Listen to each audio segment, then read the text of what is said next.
Greetings, everyone. Michelle Black here with Kingdom Travels of Kingdoms Group Enterprise.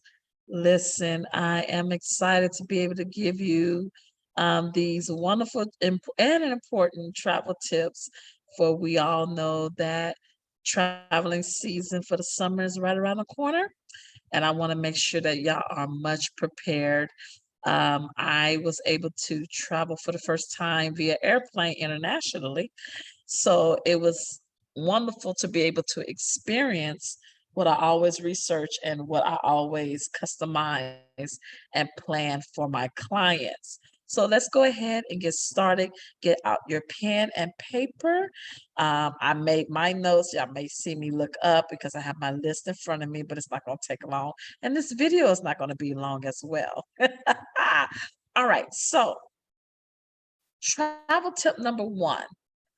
I just recently came back from London, and my flight, my flight going back to my city destination was delayed.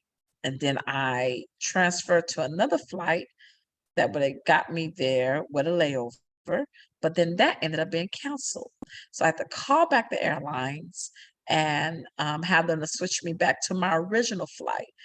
So they was able to switch me back to my original flight, but that was delayed 2 more times, which made me which would have, let me just put it that way, made me miss my connecting flight, even though I was doing some major hard praying and asked God to even delay that flight so I can get on there.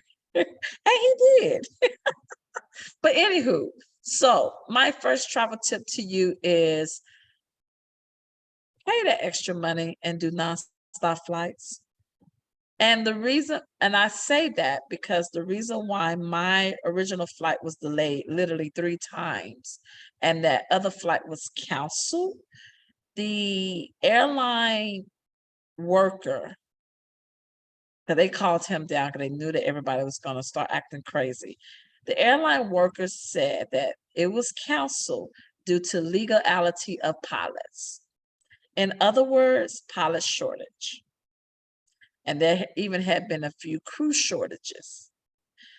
Everyone, it's summertime, whether you're flying international or domestically, there's going to still probably be pilot and crew shortages.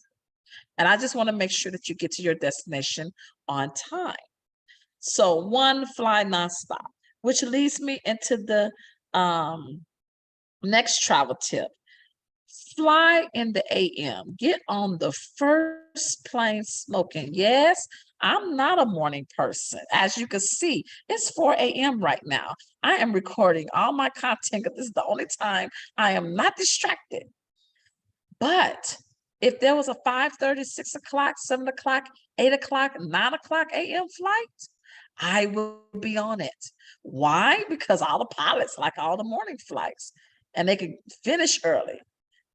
It seems like, and from experience and hearing and seeing it for myself, all the morning flights go take off. So fly AM, get up and get the fly. All right. My third tip is, so I didn't know till the last minute that I had to go on the London trip with my group. Okay. I couldn't get another worker because with Kingdom Travels, we send a company representative to go with groups of more than 10. So I purchased my ticket pretty much in the same month that we was leaving out. And I saw where the round trip tickets were expensive. And so the leg coming back to Houston from Newark was lesser than the leg going to Newark. However, I still spent under $400. I didn't spend like mid 400s like they was offering. So my leg coming back from Newark was 153, and my leg going to Newark was like around a little over 230 some dollars. Yeah, I just spent 390, which was fine. Especially at a week before, that was cheap, as long as it was on the 400. But I say all that to say this: if the round trip ticket is a little too expensive because your leg coming back is expensive than your leg going, or your leg going is more expensive than your leg coming back, do one-way tickets. You know, I'm no respecter airlines. I have frequent flyer miles pretty much for every airline. I find the one that's more economical and nonstop, no layovers. Yeah, I meant to say that in my first travel tip. I do not do layovers just because of what I experienced. You know, so yes, if y'all want to do layovers, knock yourself out, but don't get mad at the desk agents or the airlines when they start canceling due to their own issues when you was able to get on a nonstop way much earlier to get home. I just thought I'd throw that out there. But anywho, back to travel tip number 3. So always look into one-way tickets. If the round trip ticket is too expensive, especially depending on the time frame that you purchased tickets. Travel tip number 4, 1, 2, 3, 4. Yes. Fly, when you do your seats, or when you purchase your type of ticket, fly economy or above, or upgrade higher. My Delta flight coming back was basic economy. I mean, that's the reason why I only paid 153. And that meant no upgrade, no changes, and my seat was assigned the day of.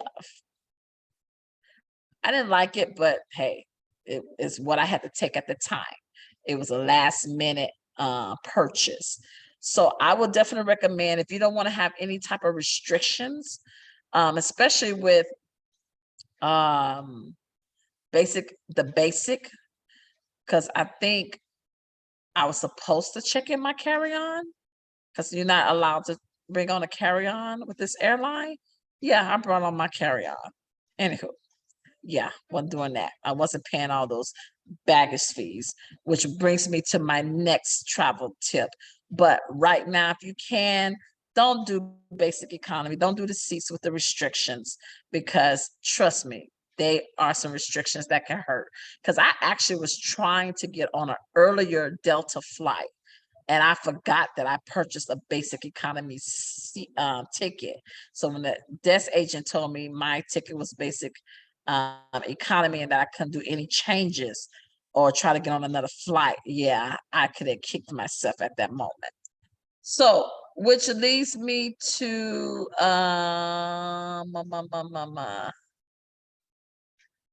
the seats. If you say, for instance, you purchase your ticket and you're in a seat that you don't want to be in because majority of the seats you have to pay for, like economy plus, preferred seats, premium seats, and so forth. Please note that the day of your trip, the airport releases those seats that were not purchased. I was able to get one of my group members that was in the last row, 44, and move her all the way up to 32 in the actual type of seat that she liked. I called the airlines on this one, and they saw where the airport released and was able to move her. But majority of the time, they want you to move your seat or your seat assignment at the desk agent. But sometimes those lines be long, so try your luck by calling the airline customer service first. All right. So that was 1, 2, 3, 4. That was travel tip number 5 of the releasing of the seats. Travel tip number 6, your luggage. When I say, everyone, please make sure that your size is correct. Please make sure that your size is correct, because these airlines will charge you. They do not care. There's no going over it. My group members they had 2 luggages, and I told them, I asked them, I was like, listen, try to have 1 luggage and a carry-on. You good. So one luggage was 0.5 pounds over, and the next luggage wasn't. You don't want to be one of those people got all your stuff out and open and you trying to switch some stuff from one luggage to another to balance it out. But she ended up of having to still spend an additional $100 because one of her luggages was over 50 pounds, and there was no way of getting out of it. And she had more than 2 luggages, which brings me to my next point regarding luggage fees. I know for a fact with United, one time I brought too many liquids, and I had already checked in 2 bags, but they give you a limit of 2 bags. But I had to check in a 3rd bag, and they wanted to charge me $150 for a small carry-on bag, no matter the size. So I definitely say do your research to see what the luggage fees are. In this case, with our international flight, because we had a free luggage allowance, so we didn't have to check in. We didn't have to pay a fee for our international luggage for our international flight. But for domestic flights or even international flights, it just depends on the airline. Check those fees and sizes and weight, because they will charge you the additional price. Let's see, that was 1, 2, 3, 4, 5, 6. Number 7, currency conversion. So if you're traveling internationally, please wait till you get to your country destination. In this case, it was London. And we actually did the currency conversion at the airport when we arrived. They actually met us as we were walking out. However, we also found out when we went into the city, central London, some of the stores had conversions and they was like $10 less. So whichever you see fit that better suits you, definitely wait till you get to the actual country to do your currency conversion. Because I know London is British pounds, so I went to the ATM and purchased 120 pounds of their currency, and I ended up spending in US dollars 173, which leads me into more information. When you travel, if you don't want to have additional international bank fees on your card, whether it's a credit card, debit card, bank card, then definitely purchase currency within that country. Because I just looked at my statement from my business statement from using my card for all the transportation services and the excursions that I pay for while I was in that country. And I had lines of additional international transaction conversion fees. So it's definitely wise to purchase their currency, so that you can limit your use of your card. But have your Visa, MasterCard, possibly American Express, but definitely Visa and MasterCard is used all around the world. All right. Definitely have that on you just in case you don't have enough the country's cash on you. Let's see, 1, 2, 3, 4, 5, 6, 7, 8. So travel tip number 8, the adapters for your phone. So I couldn't bring my battery. This would have worked in handy because I've never been somewhere especially if I'm traveling and my phone go down and I couldn't even use my phone. Make sure you bring an adapter and you're in a small battery charger. Some of the group members had small battery chargers, but bring this too. Whether you have an iPhone or Android, this is with a USB-C for Android. Make sure the other end is USB, because in the hotel, in the nightstand wall, you was able to plug it in and charge your phone, because each country have different type of adapters. Everybody's adapter is not like the US. And it would have cost too much for me to even purchase a mobile portable adapter. It was their adapter, but they had it to where I could plug in my US adapter in there, the 2-prong or 3-prong adapter that we use, but it's a different size and shape. and it just costs too much money. So make sure you bring you a small battery pack charger, check it in your bag, and then not your carry-on, and then also bring one of these just in case you're able to charge via your USB adapter. All right, that's very important. Travel tip number 9. So when we was going back to the London Heathrow Airport, we all know with TSA we have to have a 3.5, 3.4, 3.5 ounces. I always, for whatever reason, get that number mixed up, but I know it's out of 3.4, 3.5. Well, when we went back to London Heathrow Airport, they made us take out all our liquids out our bags, check carry-on, purses, personal items, and put it in a plastic bag. Yes. So if you had any large liquids, you had to throw it away. So fingernail polish, lipstick, makeup, hand sanitizer, anything liquid. At the small version, you have to put in a plastic bag. And they was only giving out 1 bag per person. Well, for you ladies out there that got bags full of makeup, especially your purses, you might want to check that in and just bring the necessities. Okay. Oh, bring the necessities. All right.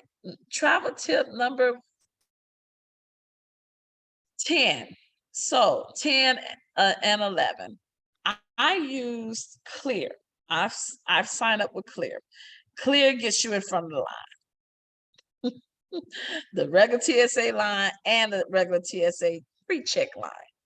You still have to take off your shoes, but Clear is in all major airlines like Chicago O'Hare, Atlanta, New Jersey, IH. It's not in all the airlines, but it's in a lot of the major airlines. Still do your TSA Pre-Check, which brings me to travel tip number 11. Because TSA Pre-Check is good as well. You can have both. Because I know with TSA Pre-Check, you don't have to take off your shoes. But I know with Clear, until I get TSA Pre-Check, I don't mind taking off my shoes, especially when it just gets me, I cut in front of everybody, literally cut in front of everybody. Once they identify you through your retinal identification, you have to put your eyes and they have to identify you through your retinal. All right. Travel tip number 12. 1, 2, 3, 4, 5, 6, 7, 8, 9, 10, 11, 12. It's been nice to number these. Listen, everyone. The people that had their flights canceled, majority of them purchased their tickets through OTAs, online travel agencies. You know, the cheap ticket type companies. And the thing that they had the most hurt in is the fact that they couldn't call customer service. They couldn't to switch their flights, or have them to help them to change their flights or get a refund or voucher, because those OTAs are considered third parties. You didn't go directly through the airline. And they're only about $30 or $50, no more than 100, which I haven't really seen unless you plan in advance, cheaper. So I just say my professional recommendation is go through a travel agency or contact the actual hotel or airline and just abide by their refund cancellation policy, because you're going to be in a pickle if you do these third parties. I'm just saying, I've heard horror stories. All right. Especially if you want a refund back. Oh my goodness. And then you ask yourself this question. Like my flight was on Delta, and when I made it to Detroit for my connection, they knew technically by the scheduled time, beside it being delayed, that I missed my flight. So when I was able to get phone signal, I immediately saw my hotel and meal voucher. Will you get that if you flew OTA? Ask yourself that question. You know, if you flew OTA, if you use OTA, online travel agency, to purchase your tickets and stuff. All right. Purchase in advance. Travel tip number 13. Listen, me flying internationally, I had a preferred seat, so I had a little bit more leg room, which was fine. However, when I saw those people in first class and they was laying down, I said, from now on, if I know I'm traveling internationally, I'm going to start putting the money aside for me a first class seat. Hands down, worth it. Seriously.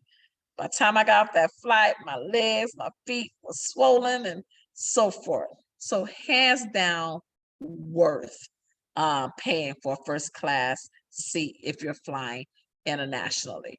Travel tip number 14, do your research. My group had detailed itinerary. I checked the weather for that week, told them what to bring. It was supposed to rain, told them to bring a small umbrella, tennis shoes, winter style like clothing to at least stay warm, a jacket, and so forth. But not just for that as well. Write down where the U.S. Embassy is located and the phone number. Write down the U.S. Customs phone number. What else? Oh, COVID requirements. I didn't have to take a COVID-19 test coming back or even going. So get on that actual international country, destination, and government page and find out their entry and exit requirements, especially if you're not using a travel agency. Make sure you don't get left behind or get stuck, especially also if you're not vaccinated. All right. Oh, and what the weather is going to be. And last but not least, travel tip number, let's see, 1, 2, 3, 4.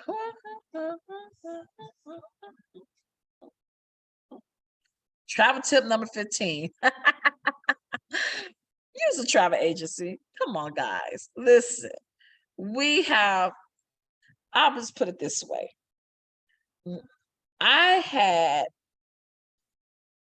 My group told me, they was like, Michelle, we're so glad you're here. We wouldn't know what to have done or where to find the transportation company if you wasn't here. I was on the phone making changes and everything else. It's good to use a travel agency because a travel agency needs to call, recheck, confirm, and be on call to make sure y'all get on and get off and everybody's there. Bottom line, if any issues happen, we're there to take care of it, not you. Whether you're traveling solo, with your family, or as a group. So it would be wise to use a travel agency. Spend that little extra money, especially when we do the research for you. We know what to look for, which companies are good. I was always on the phone with the travel suppliers until that excursion ended to make sure, hey, we need to make this change, or where's your driver? I need to change this time. I need them to be here. Okay, where you gonna pick us up at? Where you gonna drop us off at? Okay. A travel agency would be that for you. Okay, sorry about that. I had to pause for a minute. But as I was saying, invest a little bit more, support the travel agencies. I'm sorry, guys. I know I've been messing with my contacts, but support the travel agencies. We will take care of you, even if it's not Kingdom Travels. But one thing I do know about us, we're going to provide you the information that you need to make sure that your travel experience goes without a hitch. All right. So hope I was able to give you valuable information. My prayers is with everybody, especially when you're traveling, and I look forward to hear from you. So if you would like more information from to have Kingdom Travels to assist you with any travel services, feel free to contact us at 346-917-0048 extension 1, or email us at info@travelwithkingdom.com. Take care, everybody. Be blessed.